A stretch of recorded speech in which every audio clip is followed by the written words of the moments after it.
Hey guys, so I chose to do my case study on Venezuela. I was born in Caracas. Last time I visited was in 2012, and I haven't been back since. So hope you enjoy. So this is the overview. I plan on talking about the history and Venezuela today. The three main topics I'm going to talk about are economic issues, social issues, violence, corruption, and crime. And then I'll wrap it all up with the conclusion. So I'll start with the colonial period. Columbus and Hoya arrived in 1489. And the Spanish colonized up till 1748, and the first attempt at rebellion by the colonists was in 1749, but the formal declaration of independence was not until July 5th, 1811. This was done during the Napoleonic Wars that were taking place in Europe, and the 1810 rebellion was led by Simón Bolívar and the Supreme Junta of Caracas. Long-lasting independence wouldn't, come to Venezuela until after the independence movement of Nueva Granada, which is now Colombia and Panama. So in 1830, Venezuela secedes from La Gran Colombia, and then between 1870 and 1878, it began to attract foreign investment, and with that, develop its agriculture and education.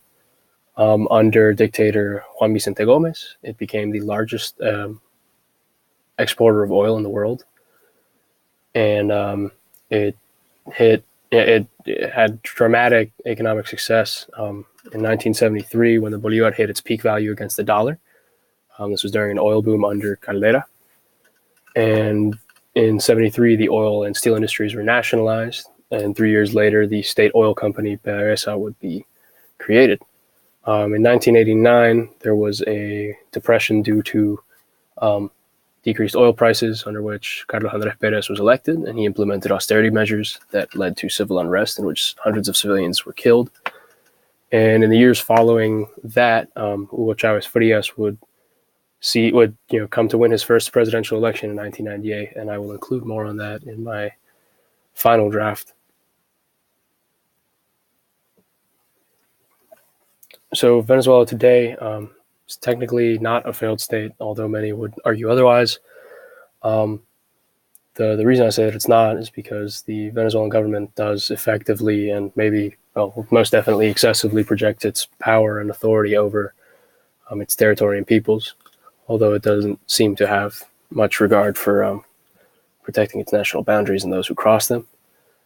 So the population as of 2018 was just over 31.5 million, 98% of which were Catholic. It's a very ethnically diverse population, comprised of several different types of European lineages, as well as Arab descent and African descent, and obviously indigenous descent. So Venezuela's economy went from that of the largest oil exporter of the world to being a victim of hyperinflation. The GDP in 2017 was 281,000, which is roughly per capita is 12,500, and that's down a total of 36.7% from the previous 3 years. Inflationary trends. So in 2014, Venezuela reported 60% inflation, and then as you can see in 2017, it was at 1,087%, and the estimate for the calendar year 2019 is 10 million%. So that's just to give you a figure of how severe the problem is. It is considered an industrial economy, although 70% of the labor force is employed in the service industry. And officially, there's a 27% unemployment rate, although this does not account for those working in the informal economy. Under Chavez, there was a an extreme policy of expropriation in which private enterprises were seized and began to be state-run. Most of these companies and businesses and industries came to fail spectacularly, and they would eventually be left abandoned. The government also controls the exchange rate, and the official rate, which is the government set rate, is 45 bolívares soberanos per $1, whereas the parallel rate, which is the internationally recognized value of the bolívar, is 3,809 bolívares per $1. And this is the new one. So this is after Maduro's policy of cutting 5 zeros off the end of the bolívar fuerte, meaning that in bolívares fuertes, the old currency would be worth 3.8 million bolívares per $1, which is just to give you another figure of how extreme the inflation is. This has obviously increased the black market exchange of currency, given that access to dollars has become the staple to many people's subsistence. And some companies began paying salaries in US dollars, and even some of the workers in the informal sectors like nannies and domestic workers have begun, demanding payment in dollars. This is the historical trends of the Bolivar. So Venezuela is an excellent example of the resource curse or Dutch disease. And this is a theory that states that countries with an abundance of natural resources tend to have less economic growth, democracy, and worse development outcomes than those without. Oil came to crowd out every other sector of the economy, making it heavily reliant on oil production, oil revenues, and the assumption that oil prices would stay relatively stable. But oil prices eventually fell, as they usually do, and laborers were laid off, or they left the industry, and the social programs upon which Chavez ran and garnered the support of his base were also dependent on oil revenues, so those began to be cut as well. Venezuela also has a history of gifting oil to the Castro regime. Initially, this was in exchange for Cuban doctors and health workers to come work in Venezuela, but the policy of oil gifting still exists today. So, social issues. Venezuela faces what some have called a new exodus, in which 2.7 million Venezuelans have left the country in the last few years. They're going everywhere from other Latin American countries, particularly Colombia, Panama, but anywhere else like the United States. A lot have traveled and moved to Europe and Spain, particularly, but some left with the intent to send remittances back to their family members that they could subsist, in Venezuela. Others have left and started their lives elsewhere. This is known as a brain drain, because usually these are professionals and college-educated individuals who have left. But in Venezuela, the problem is more extreme, because not only have the college-educated professionals left, but so have skilled laborers, electricians, people who are specialists in fields of production, have left, and that leaves Venezuela with a severe shortage of skilled labor.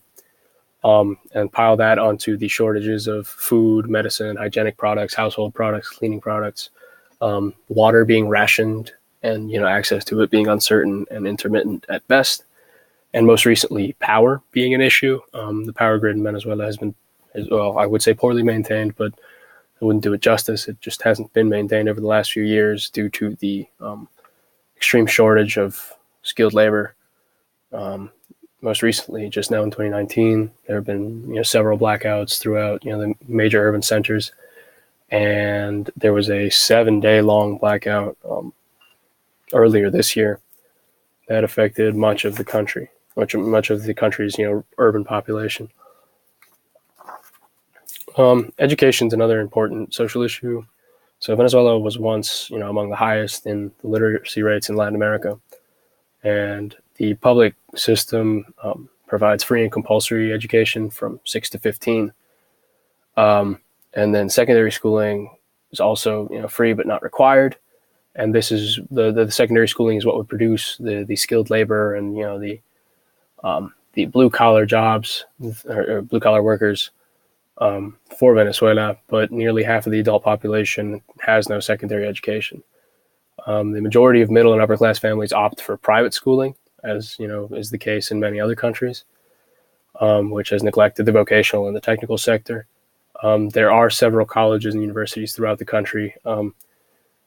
They were funded well, and so well that much of the funds that were sent to them were taken from public schooling, which created problems for the public system. And the teachers were poorly trained, the dropout rate would increase, and the quality of the curriculum overall would come to suffer. On violence and crime, the figures on the murder rate vary. Venezuela, Caracas particularly, is known for having relatively high murder rates in the last decade. But in 2018, the Venezuelan NGO report, Observatorio Venezolano de Violencia, reported 81.4 murders per 100,000 Venezuelans. and it is estimated that there were 73 daily violent deaths in the country. The official government statistics tend to be doctored and misleading, but even then, still comparatively high to other places in the world. With organized crime, the discussion of these groups known as colectivos is pretty important. These are just civilians that were designated the armed wing of the Bolivarian Revolution by Chavez, to which he gave the government would issue weapons, communications equipment, motorcycles, and surveillance equipment. And essentially, this would become the concept of the hit squads that would stand in the defense of the regime should it ever come under scrutiny by the public and whatnot. They were responsible for the majority share of the murders involving protesters during the 2014 protests following the first election of Nicolás Maduro. And Human Rights Watch has designated them armed gangs who use violence with impunity to harass political opponents of the regime. Other crime includes the world-famous Secuestro Express, which is a concept known widely throughout Latin America, but it involves ambush tactics and a very short-term holding of a victim. Corruption. So Transparency International releases a corruption perceptions index every year. A score of 0 would be highly corrupt. A score of 100 is very clean. Venezuela scored an 18, which makes it the most corrupt country in the Western Hemisphere, even after Haiti, which scored a 20. There are several cases that are published under both Chavez and Maduro, and there will be more on this in my final draft. The narco state is a concept that accuses and with good evidence that the Venezuelan government and the officials in both the civilian government and the military are directly connected to international drug trafficking and money laundering, and there will be more on that in my final presentation. But I would like to emphasize that Venezuela is not just a country of less than desirable development outcomes and of violence and crime. Venezuela is a place that is rich in culture and in pride. Venezuelans are very proud of who they are as a people. Venezuela is also home to some astonishing geographic features that are unique to only it. For one, here on the left is a photo of the Tepuy Mount Roraima. Tepuys are a type of flat-top mountain that are only found in Venezuela and Guyana. Tepuy comes from the Bemon word for House of the Gods. And then here over there, on the right, I have photos of the protests, respectively, from 2014, and then most recently, the latest manifestations in Caracas, the anti-government manifestations that are a symbol of national unity and pride in that the Venezuelan people feel, and the fact that they've been able to mobilize against, or peacefully mobilize in protest of the injustices they've faced over the last few decades. Over here on the left is the Catatumbo lightning that takes place every year over Lake Maracaibo. It occurs for a period of about 104 days and is regarded, it is called by some the everlasting storm. Over here is the Orinoco River, which is the second longest river in South America after the Amazon, and the eighth longest river in the world. And what would a presentation about Venezuela be without including, an arepa de pabellón?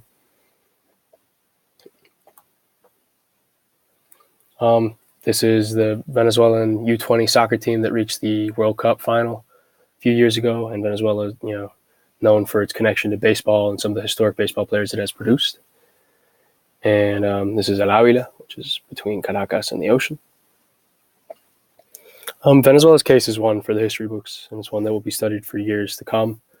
But the future may be uncertain. There should be optimism found in the fact that civil society is relentless. There are certain big issues that need to be addressed regarding Venezuela's future. But it's not, Venezuela is more than just the situation it finds itself in. And these are my sources.